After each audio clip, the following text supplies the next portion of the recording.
Joe, your character opens the first movie with your narration, and Hero, your character opens the second movie with your narration. I wanted to ask you, as actors, how the recording process of that narration goes. Is that something you end up doing in ADR? Do you know what visuals your narration is going over? I'm just always found that to be interesting because they set the tone for the film. So interestingly, I'll start with you, Joe, just the narration. Well, the narration thing's interesting because sometimes it's written into the script quite specifically, and that's what ends up happening. Sometimes you don't even know it's going to be there, and it's something that they add in the edit. They rearrange things, and the beginning of the movie is different. Or sometimes you have a general guideline, and but there's a lot of, mixing around. And with my experience narrating on the first film, you go into an ADR studio and the lines were in the script, but they changed a bit on the day, and then you do them like a million different ways, and then they cut together the ways that they want and they direct you. Yeah. And Hero, for you, you're basically recapping the first movie in your narration in the beginning of the second film, just the process of doing that, because you're narrating it in your character almost, essentially. Can you talk about finding the emotion of it as you narrate it?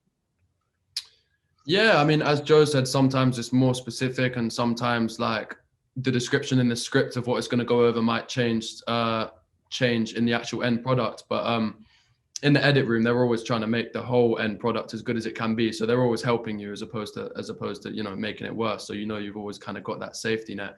But it's funny, I remember I had to send a voice note from my phone on my friend's staircase initially of it.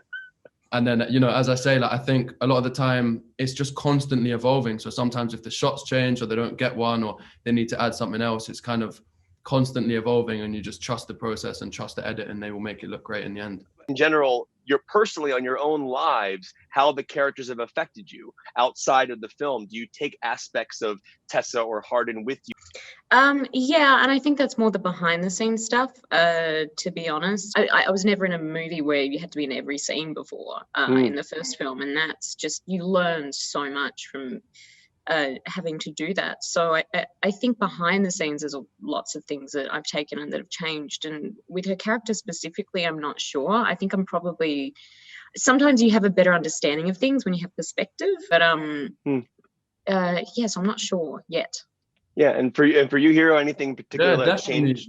I think every time you do a role, you put something of yourself into the character, and the character kind of gives you something back. And as Joe said, a lot of the time, it takes a while before you realize what that is, but a number of things. And I think also some things you see the character do, you might reassure yourself that you don't want to do that anymore. So it kind of goes both ways. My favorite line in this entire film was the idea that she says, "I love you too," and Hardin says, "Don't say too, it sounds just like you're agreeing with me." I wanted to ask you about that line specifically and kind of what that line means to you specifically, and kind of seeing these actors bring that line to life. I came up with that from my own life. My grandma, she's passed away now, but she used to say to me when we were young, like, never say too. It just sounds like you're agreeing. And if you love someone, you love them. You don't need to say too. So then when I was a teenager and had like boyfriends for like 2 days or whatever it would be, and they would be like, "I love you." And I would never say too. Even my husband and I mean, we've been married 13 years now. We'd never say too. It's like a thing. So seeing it in the book and then seeing people actually like love that. And I was like, oh, my mom's like kind of legacy, because and then having it in the movie, in the first one, it was something I kept fighting for, like for them to say, "I love you." And it just didn't feel right, or it didn't work out, or other people didn't agree. So then when it came to the second one, it was so important that I'm so happy with the scene and the way it turned out. And it's like, I hope there's so many people around the world now, when someone says, "I love you too," they're like, "Don't say too." Yeah, I think it's a really beautiful moment from the books, and I'm glad that it's translated to screen, because it's a line that all of us wanted in there. The club scene is incredible. When you filmed that club scene, which I know you're in as well, I was wondering, like, was the music there? Did the actors have to shout at a level with no music behind them? Yeah. How did that scene get filmed? Yeah, so it was dead silent. Dead really? silent. Like, not even like, people kept being like, "Can we play some music to even just like create a vibe?" But the director was just like, "Nope, it's dead silent." So it was, I'm talking like, if somebody coughed, we'd have to redo it. It was dead silent. For me, it was like, this is only my second film experience. So I was just like, wait, so now every time I see a club or a bar or a nightclub scene, I'm like, I wonder if it's silent, because everyone's just dancing, and you're like, how do you even get, like, for us, there were some people in one little group that were dancing to I guess their own, mind.